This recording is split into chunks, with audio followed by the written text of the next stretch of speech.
points of section 1 of my presentation that was related to security threats due to wickets. Now, my question is, how hard is it to actually develop a wicket? Is it very hard? It's quite easy. All that you need to know is just a little amount of HTML, just a little amount of JavaScript and stuff like that, and with that, and if you just hit the Nokia developer forum, you can actually come with a malicious widget in like half an hour. Can you deploy this widget on the OVS store? Can you deploy a malicious widget on the OVS store?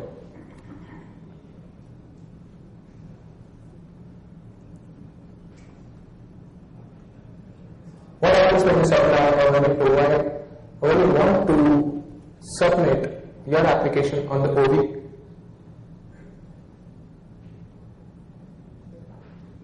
Any idea? What is OV?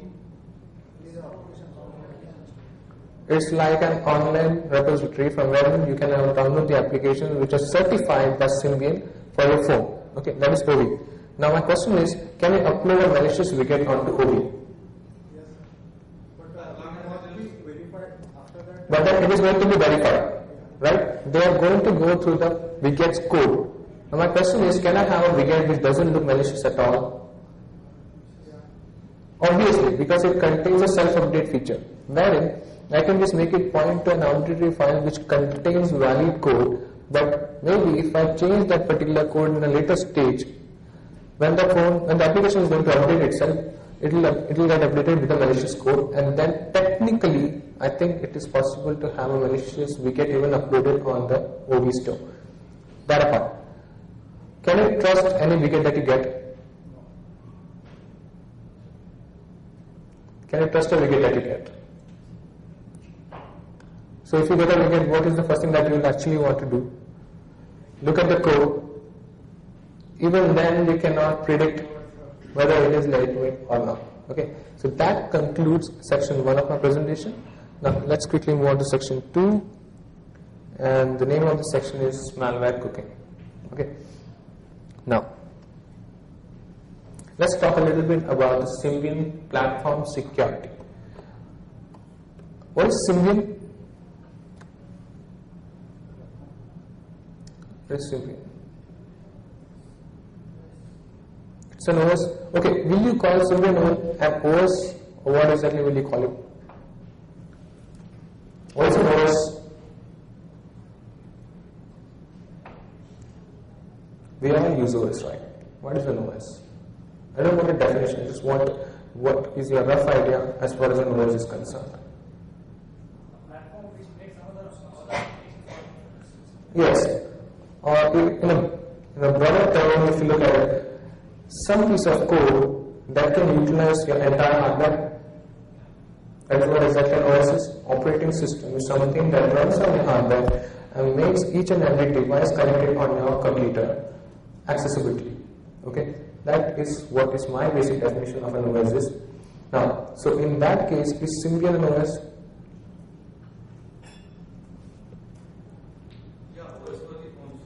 It is an OS. We call it as a firmware. Okay, we call it as a firmware. But what is a firmware that? We'll come to that later. Okay, alright.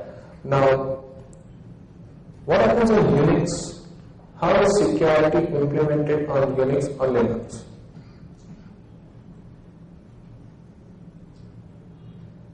You have groups based on privileges. For example, if a lower group fellow, he tries to access etc, let's say shadow, is he allowed? No. Why not? That's the rule. It is a file which only the root can access. This particular fellow hasn't got the right or the privilege to access that particular file. That is the reason for that. Similarly, on Symbian, what they have designed is that they have got something.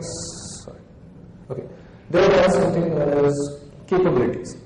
Now, if you want to access files on your hard disk, on your phone's device, on your phone's file system, if you want to access a particular file, you need to have a capability known as read user data.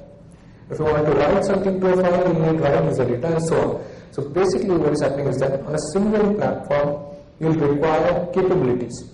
Only if you have the right or the capability to do a particular task, you are allowed to do it, otherwise you cannot do it. Now, what is the system folder on a Windows machine? System directory. It contains all the core files inside my OS. What happens if I delete any file from that particular folder? It might not work properly. Now, what will happen if I delete all the files in that particular folder?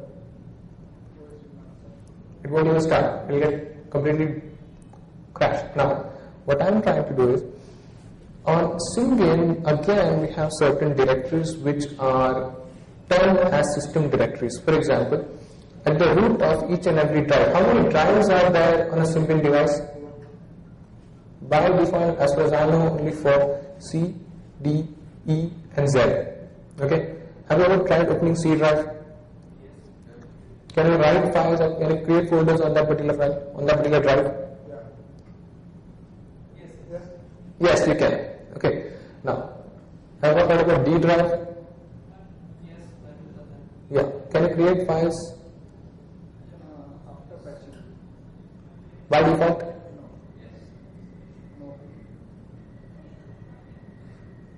It is basically a raw drive, which means that the contents of that particular drive is updated during runtime. Okay, so if your phone is not completely patched, there are again methods of doing that, but by default, you cannot write or create anything on that particular folder, on that particular drive, called as D drive. What is E drive? Memory. I can again create files and folders.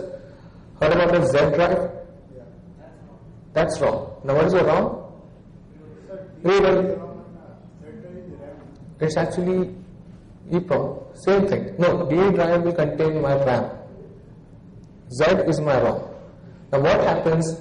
Okay, have you ever tried deleting all the contents of a C drive? If you have a Nokia phone, Symbian based, go ahead and try tonight. Okay, delete all the files and folders inside your C drive and see what happens. When you restart the phone, check whether it is working normally or not. So it will not permit to delete the private folder? If it is patched, you can, right? You told that it is not private. Yeah, now what I am asking is, if you have a Symbian phone, have you ever tried somehow deleting all the contents of a C drive or an E drive? What happens on the E drive? Okay, are there folders in this private on your E drive? Yeah. There are folders, there is private, there are folders, there is sys, system and so on. Now these are the system folders that are present on each and every drive. Okay, except for I think D, I don't remember exactly though.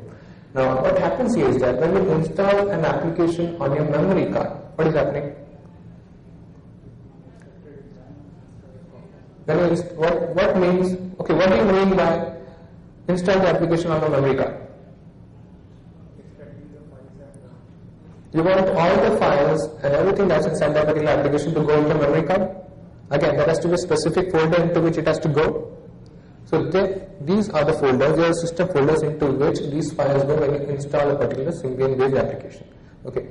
Now, what are the basic important system directories on a Symbian device? Sys, system, resource and private. Okay. Now what happens if you, again back to the question, now if you go ahead and delete the contents of your C drive, what will happen is that during the next phone reboot, your phone will detect that some of the core system folders and files have been deleted. So what it will do is that it will restore those files from my Z drive, which is the actual ROM, which contains my entire OS code intact. Okay, this is what is happening. Now, concept of data caching. Yeah. No, your changes won't, it will come back to the factory settings. If you have installed an application onto your phone's memory, it's all lost. Okay, alright. Now let's talk about the concept of data caching. What is data caching? Anyone? Any idea? Okay, according to Symbian, no application is supposed to access the phone's system folders, for example, resource, private, and so on. Now, even if a particular application gets access to that particular folder, a virtual kind of a mapping is done for it. It is not the actual system folder, resource or the private folder. It is something that is uniquely virtually mapped for that particular application. So that even if it tries to list the files inside that particular folder, only this particular application's code files will be displayed.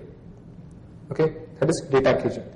Where an application, even with read and write access data, is not allowed to write to the system directories. Okay. Symbian Signed, ever heard about it?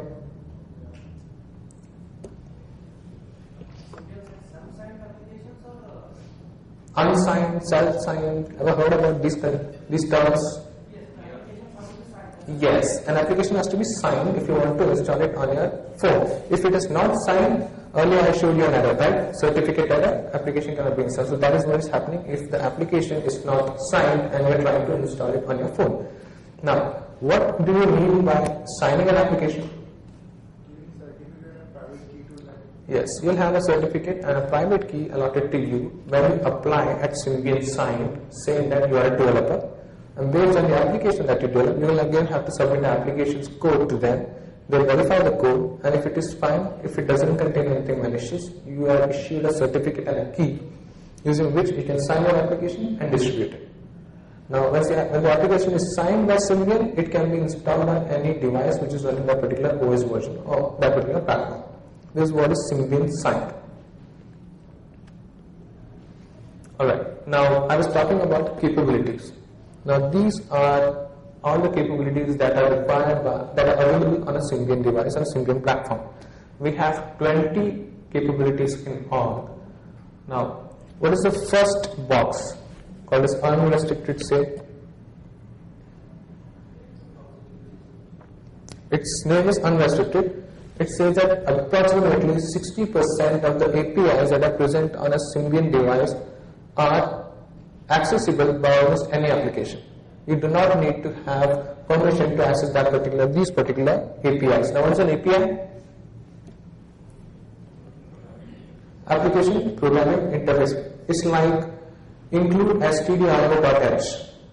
What you're doing is you're including a particular header file which contains certain functions which are calling. Now, this is what an API is. Now, let's move on to the next one. What are the capabilities that are listed?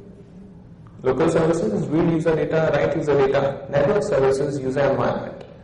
Now, again, at the bottom of it, if you look at it, it says user groundable. What does it mean? Yes, if an application wants to access these particular capabilities, even the user can grant these permissions to the application. Okay, the application need not be completely Symbian signed to access these particular capabilities. It can be even allowed by the user. Let's move on to the next one, Symbian signed. What are the capabilities that are listed there? SWE, protected server, trusted UI, power management, surroundings video, reading device data, write device data, which means actually accessing the devices that are connected to your phone. For example, GPS, for example, maybe a Bluetooth. These are the hardware that are connected to your phone, and you can actually directly access those particular hardware data, plus location and all the user learnable capabilities. Now, this is the entire capability list that you can have on a Symbian application if you get it signed. Okay. Again, there are 2 or 3 capabilities which are not granted to your application. For example, DRM. What is DRM? Digital rights management. Now, there are certain capabilities which are not allowed to any application, even if the application's code is fine. So, if you want to get that, you will have to be a developer at Nokia Symbian. Alright. Now, let's talk about firmware. What is a firmware?